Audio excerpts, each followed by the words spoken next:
नमस्कार। अपने आज के वीडियो में हम श्रीमद् भगवद गीता के 13वें अध्याय का पाठ करेंगे। अर्जुन बोले, हे केशव, मैं प्रकृति और पुरुष, क्षेत्र और क्षेत्रज्ञ तथा ज्ञान और ज्ञेय को जानना चाहता हूँ। श्री भगवान बोले, हे कुंती पुत्र अर्जुन, यह शरीर संसार के भोग रूपी दुख के उपजने की भूमि है। इससे क्षेत्र कहलाता है। जो मनुष्य इसे जानता है उसे क्षेत्रज्ञ कहते हैं।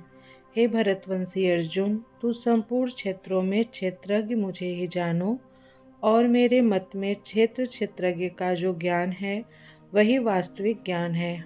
वह क्षेत्र जिस जड़ पदार्थ से बना हुआ है, जिन दर्शनादि स्वभाव और इच्छादि धर्मों से युक्त है, जिन इंद्रियादि विकारों से युक्त है, जिस प्रकृति पुरुष के संयोग से उत्पन्न हुआ है, वह क्षेत्र और क्षेत्रज्ञ का अचिंत्य स्वरूप, ऐश्वर्य और प्रभाव आदि सब मैं संक्षेप में कहता हूँ, उसे सुनो।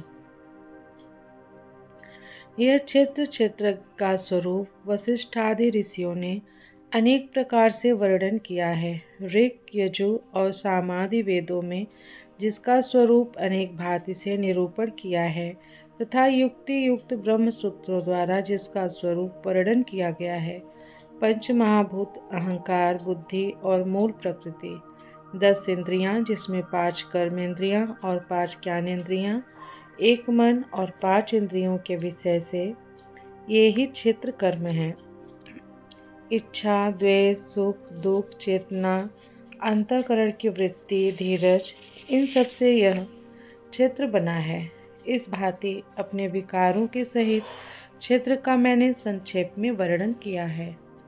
मान की इच्छा न रखना, दंभ न करना, प्राणी मात्र को पीड़ा न देना, क्षमा, सरल स्वभाव रखना, गुरु सेवा, पवित्रता, आत्मा को वश में रखना, इंद्रियों के रूप, रस, गंधादि विषयों में वैराग्य रखना, अहंकार न करना, जन्म, मृत्यु, बुढ़ापा, रोग और दुख, इनके दोषों को बार बार विचारना, पुत्र, स्त्री, घर तथा धनादिकों में आसक्त न होना, स्त्री पुत्रादिकों के सुख दुख को न मानना, और चाही या अनचाही जैसी वस्तु दैव योग से आ मिले उसमें चित्त को समान रखना, मुझ में सर्वत्र आत्मदृष्टि रखना, निश्चल भक्ति होना, एकांत और पवित्र स्थान में रहना, और सांसारिक विषयों में लीन मनुष्य के संग में अरुचि रखना, अध्यात्म ज्ञान में सदा तत्पर रहना, और तत्व ज्ञान के अर्थ रूपी मोक्ष का विचार करना, यह ज्ञान है।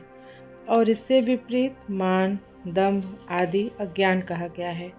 मैं तुमसे ज्ञेय वस्तु कहता हूँ, जिससे मनुष्य मुक्ति पाता है, वह अनादि परम ब्रह्म है। वह न सत कहा जाता है न असत। उस परम ब्रह्म के सब ओर हस्त और पाद हैं। उसके सब जगह नेत्र, सिर, मुख और कान हैं। वह संपूर्ण लोक में व्याप्त हो रहा है। वही इंद्रियों और रूपादि विषयों का प्रकाशक है तथा सब इंद्रियों और विषयों से रहित है, संग रहित है, सबका भरण पोषण करने वाला है, सत्वादि गुणों से रहित तथा उन गुणों का भोक्ता है।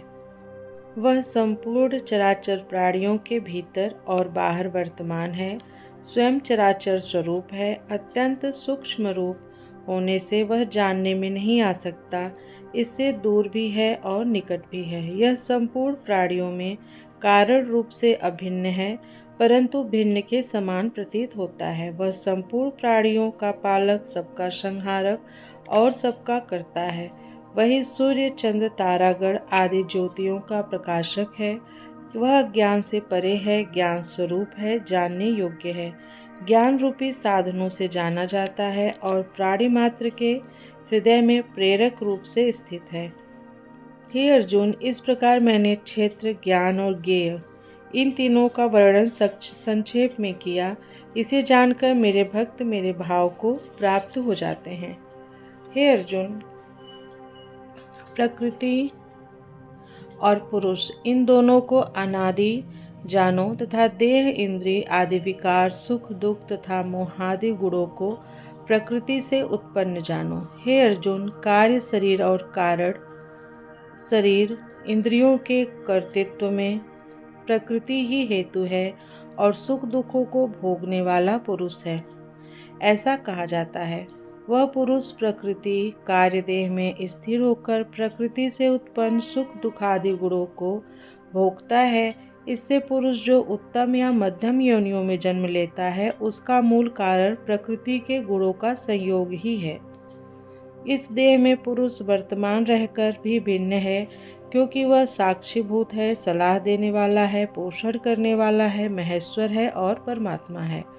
जो इस रीति से पुरुष को और गुणों के सहित प्रकृति को जान लेता है, वह संसार में लिप्त रहने पर भी फिर जन्म नहीं लेता। हे अर्जुन, कितने ही मनुष्य मन से ध्यान करके अपनी ही आत्मा में परमात्मा को देखते हैं, कितने ही सांख्य योग के विवेक से देखते हैं और कितने कर्म योग से देखते हैं। कितने ऐसे हैं जो सांख्य योग या कर्म योग को नहीं जानते। वे दूसरों से उपदेश सुनकर उपासना करते हैं। वे भी श्रद्धापूर्वक उसके श्रवण में तत्पर होने से इस संसार से तर जाते हैं। हे भरतश्रेष्ठ अर्जुन, जितने अस्थावर जंगम प्राणी मात्र उत्पन्न होते हैं, सबकी उत्पत्ति क्षेत्र क्षेत्रज्ञ के संयोग से जाननी चाहिए। जो संपूर्ण प्राणियों में समान भाव से स्थित परमेश्वर को देखता है और सब भूतों के नष्ट होने पर भी जो आत्मा को अविनाशी देखता है, वही वास्तव में देखता है। ईश्वर सब स्थानों में समान भाव से स्थित है। इस दृष्टि से जो ईश्वर को सर्वत्र समान मानता है, वह स्वयं अपनी आत्मा को विनष्ट नहीं करता और मोक्ष को प्राप्त होता है। जो पुरुष संपूर्ण कर्मों को प्रकृति द्वारा किए हुए मानता है और उस आत्मा को कर्मों का कर्ता नहीं मानता, वह यथार्थ समदर्शी है। जब पुरुष अस्थावर जंगम प्राणियों के भिन्न भिन्न भेदों को ईश्वर की शक्ति रूप एक ही प्रकृति में स्थित देखता है और उसी प्रकृति से सब प्राणियों के विस्तार को भी मानता है, वह ब्रह्म स्वरूप हो जाता है। हे कौन्तेय, यह परमात्मा अनादि और निर्गुण है, इससे अविनाशी है, अतः देह में वर्तमान होने पर भी न कर्म करता है और न कर्म फल में लिप्त होता है। जैसे आकाश सब जगह व्याप्त है, परंतु सूक्ष्म होने से कहीं लिप्त नहीं होता, इसी भांति संपूर्ण देह में रहकर आत्मा भी देह के गुणों से लिप्त नहीं होता। जैसे सूर्य इस संपूर्ण जगत को अकेले ही प्रकाशित करता है, उसी तरह क्षेत्रीय जीव संपूर्ण क्षेत्र देह को प्रकाशित करता है। जो ज्ञान चक्षु से क्षेत्र और क्षेत्रज्ञ का अंतर भली भांति जानते हैं और पूर्वोक्त प्रकृति से मोक्ष का उपाय भी जानते हैं, वे परम गति को प्राप्त होते हैं। इति श्रीमद् भगवद गीता 13वां अध्याय समाप्त। कृष्णाय वासुदेवाय हरे परमात्मने प्रणत क्लेश नाशाय गोविंदाय नमो नमः।